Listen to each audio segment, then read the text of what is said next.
I'm 1 mile below the surface of the Gulf of Mexico, with another mile to go before we reach the bottom. The last glimmers of sunlight vanished at about 1,000 feet, and the bioluminescent animals shoot by us like stars. Inner space starts to look a lot like outer space. 2,500 meters, windows and penetrator set.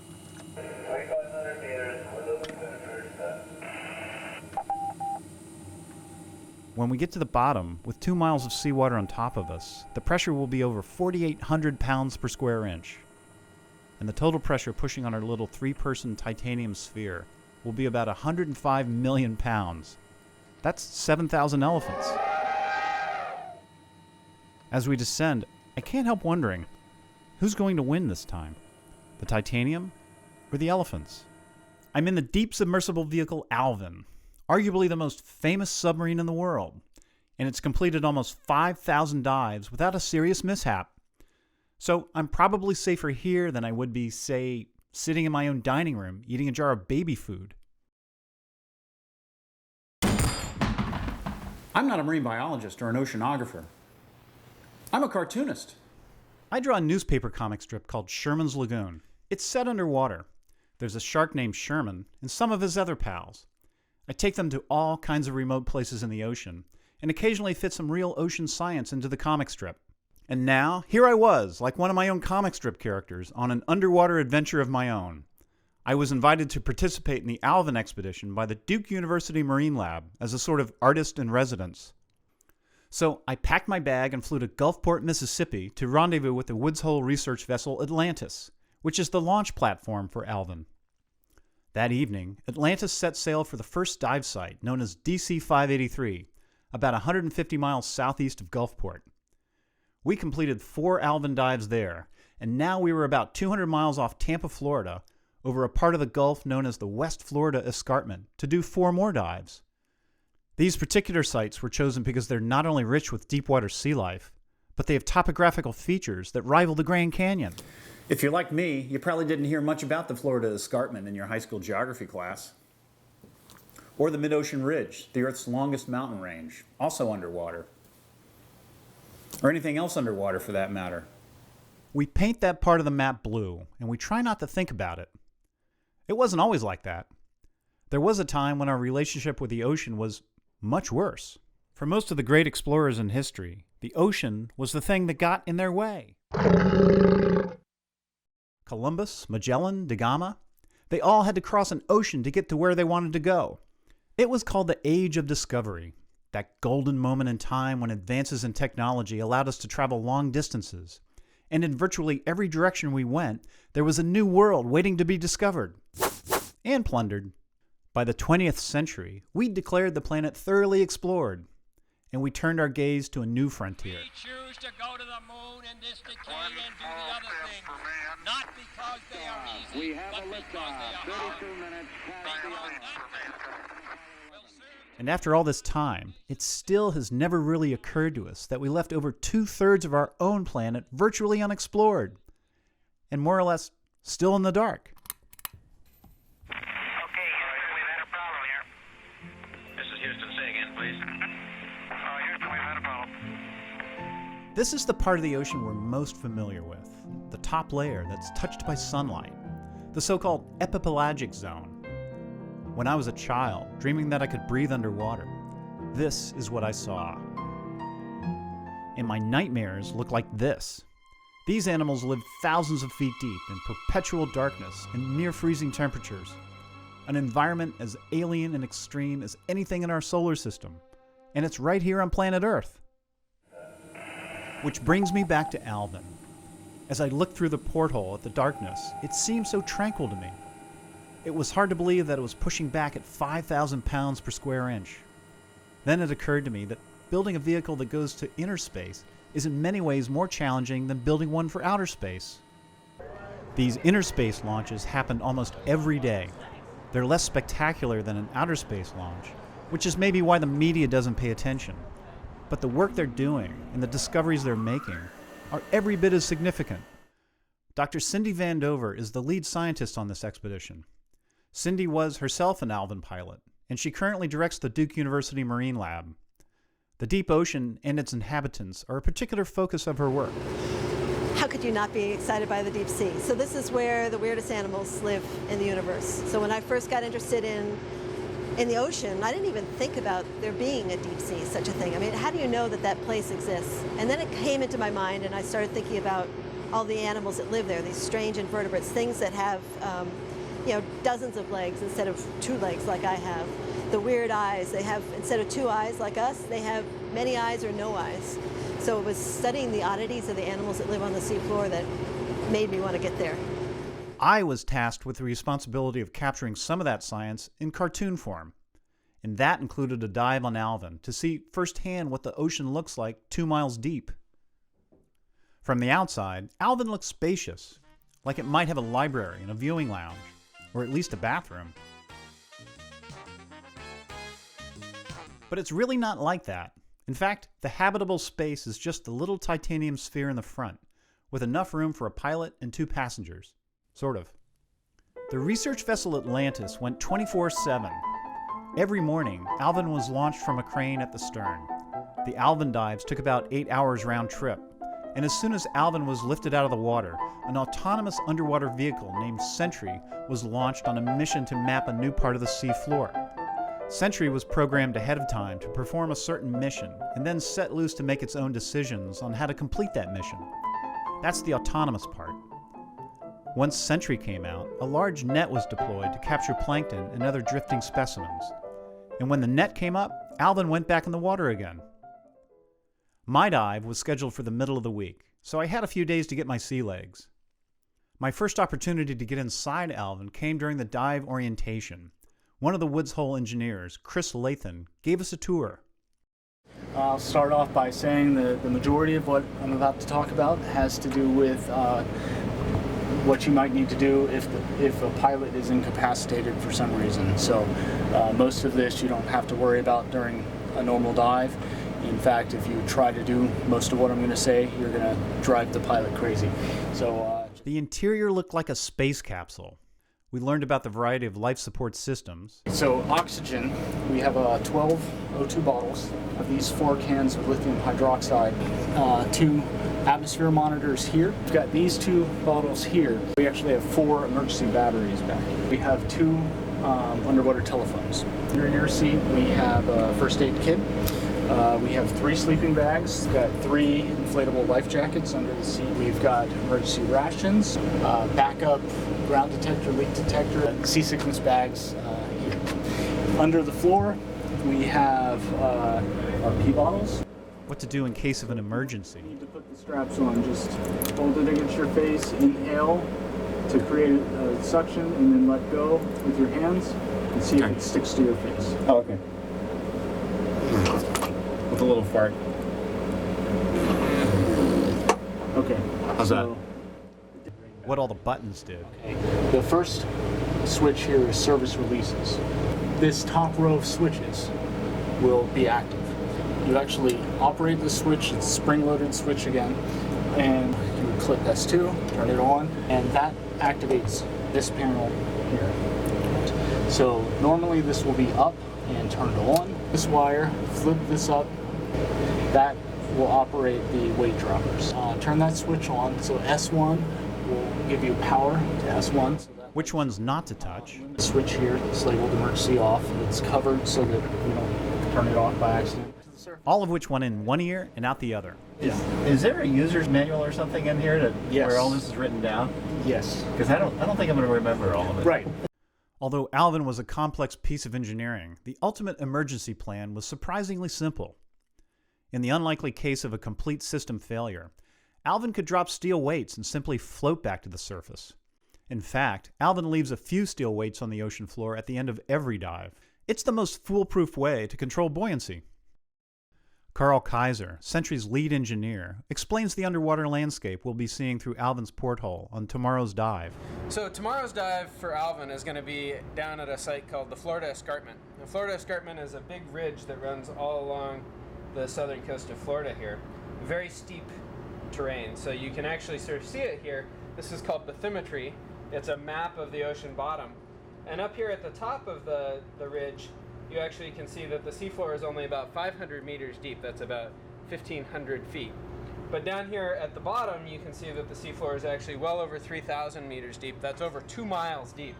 And so tomorrow, Alvin is going to come down here to the very bottom of this ridge and start looking for biological specimens that might be alive down there. And then tomorrow night, we're going to put Sentry in the water, and Sentry is going to try to survey up and down this ridge and try to get a more systematic view of what might be going on down there. The plan for the dive was to descend to a depth of 3,300 meters, or 2 miles, and gently land Alvin on the flat, sandy plain at the base of the Florida escarpment. Once on the bottom, we'd make our way east to the massive rock wall. As alien as the landscape will be, the wildlife promises to be even more, well, wild. Most of us might think the deep ocean is a lifeless void, but actually, nature is at her most whimsical when the lights go out. Some of the animals down there aren't just different looking, they're different. Turns out that evolution in that harsh environment has taken some crazy turns.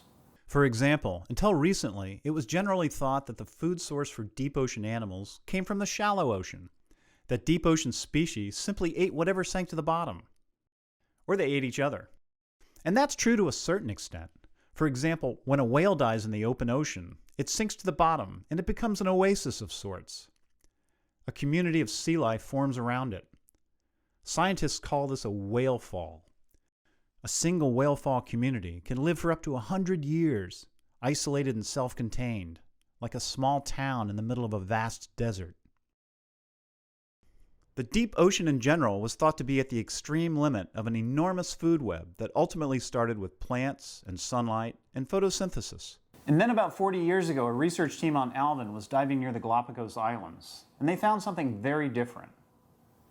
It's one of the most important scientific discoveries that nobody's ever heard of. They were down there to study hydrothermal vents, a sort of underwater geyser. Between the boiling hot and the freezing cold, the pitch black and the crushing pressure, they weren't expecting to find life, but they did. They found an animal called a tube worm.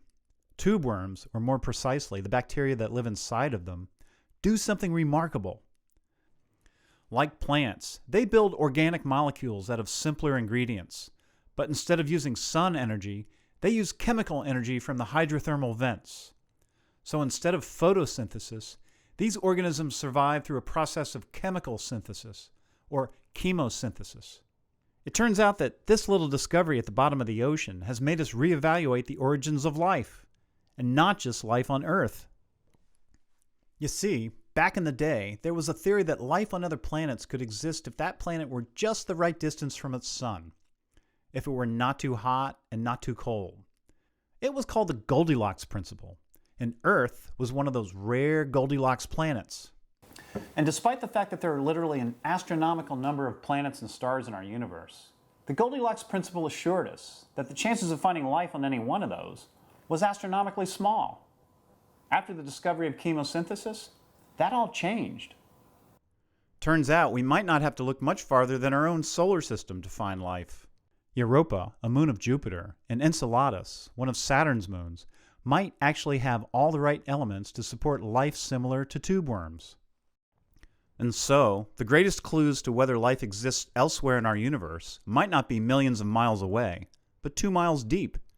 Meanwhile, back on Atlantis, a team of engineers had been up all night preparing Alvin as it sat in its hangar. Then the submersible was wheeled out to the stern crane, where the team performed the last of the preparations. There are checklists, more checklists, and checklists of checklists. This meticulous ritual happens every time Alvin goes in the water. There are probably 100 sets of eyes following every inch of progress as Alvin launches. A team of divers is deployed as Alvin is dropped in the water. They'll complete the final checklist, then tell the pilot that he's good to go. From the inside, we saw daylight through the portholes as Alvin bobbed on the surface. Alvin's pilot, Pat Hickey, who has close to 700 dives on the submersible, ran through the final checks with the support team on Atlantis. Yeah, we're standing by. Atlantis, Alvin, ID lights on, vent valves open, hatches shut, oxygen's on, scrubbers scrubbing, tracking's on 916. UQC check was sat. Leaks, dumps, and grounds are normal. Need a launch altitude and permission to dive when storms are clear. And then he gave the go-ahead to descend. Alvin diving. And then, Alvin's bow dipped slightly, Her ballast tanks flooded, and we started the 2-mile journey to the Florida escarpment. Daylight was the only reminder of the world we left on the surface, and by about 1,000 feet, it had faded to twilight. And then twilight turned to black.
And now, here I was a mile deep with another mile below us, going to a place where, until recently, access was so exclusive, you had to die to get there. It was only a 2-mile journey, but waiting for us on the bottom was certainly the same planet, but a different world. A world that's been dark since the beginning of time, and we were about to shine a light on it.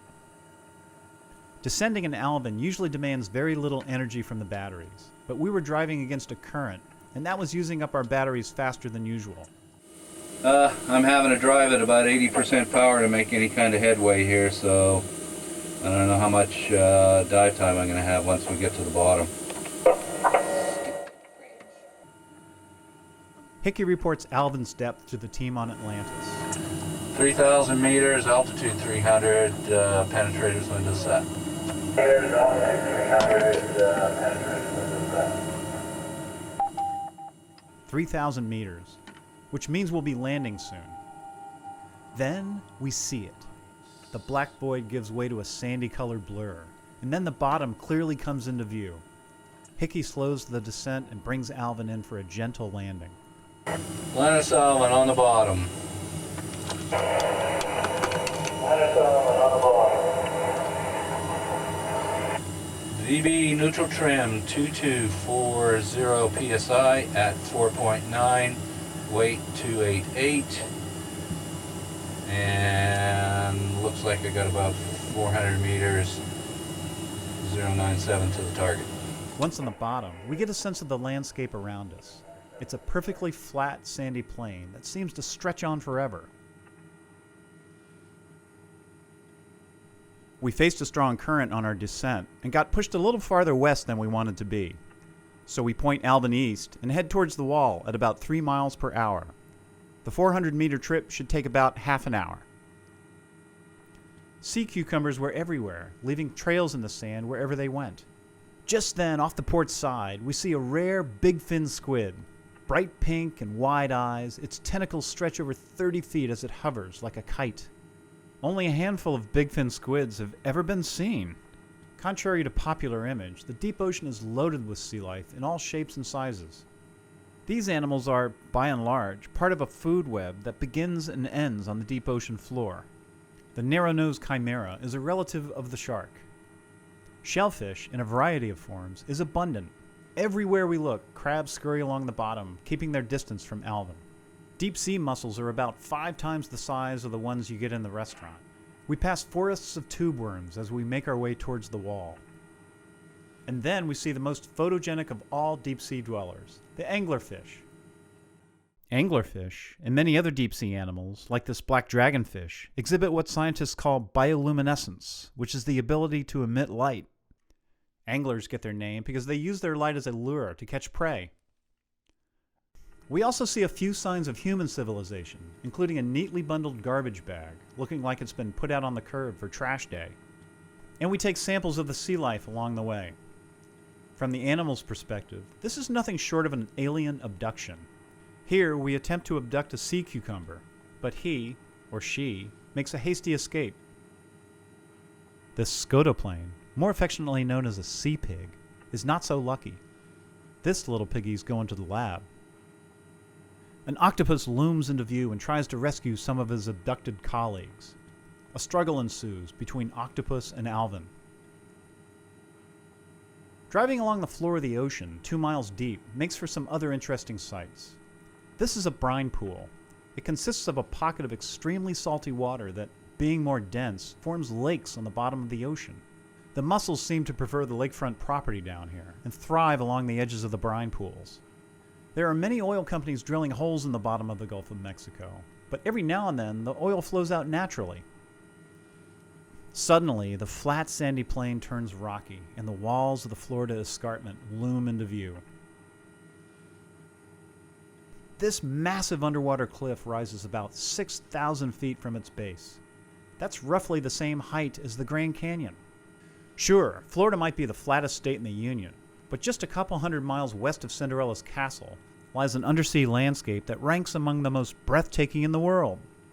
We travel north along the wall, which seems to be covered with white crabs. In Alvin's light, some of these animals are seeing each other for the first time.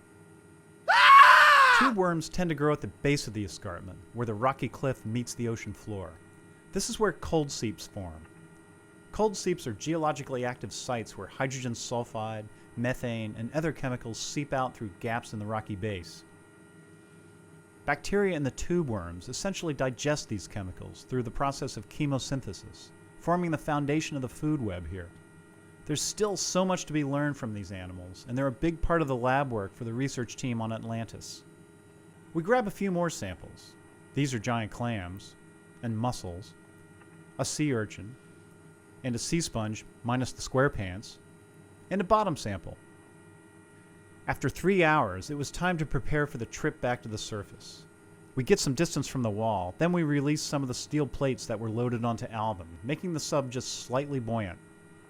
It takes only a few seconds after launch for the bottom to completely disappear as we start our 3-hour climb back to the surface. With about 1,000 feet to go, the first glimmers of twilight begin to show outside the porthole. As the surrounding water gets brighter and brighter, we all look forward to surfacing as much as we look forward to getting to the bottom. This time-lapse video compresses an hour's ascent into a few seconds.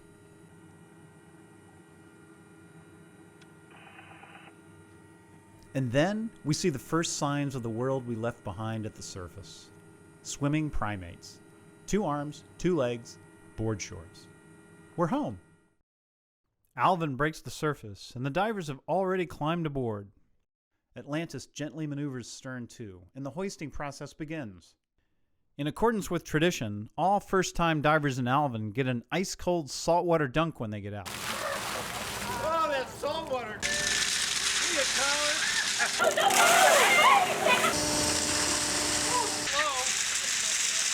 The samples that Alvin collected on the dive are removed from the bioboxes and brought to the ship's laboratory. Back in the lab, researchers will work through the night, measuring, cataloging, and sampling DNA. And now that Alvin is back in its garage, preparations begin for tomorrow's dive. In its 50-year run, Alvin has seen more of the deep ocean than any other manned vehicle. But ocean exploration in the name of science is still rare, and the vast majority of the ocean remains completely unexplored. In fact, we've mapped the surface of the moon in far greater detail than we've mapped the floor of the ocean.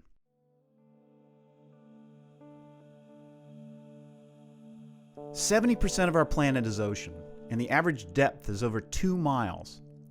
On this day, we dove 2 miles deep to the bottom of one tiny part of that vast ocean, turned on a light, and saw the diversity of life that calls this harsh environment home. It's a wilderness that we scarcely understand, but to the extent that we do, it has changed our understanding of life. There are literally millions of square miles of this dark world, and we've shined a light on a tiny fraction of it. If we are to understand our planet, we need to get beyond the 30% that's easy to see. For those who see that as a challenge, the ocean will provide infinite rewards.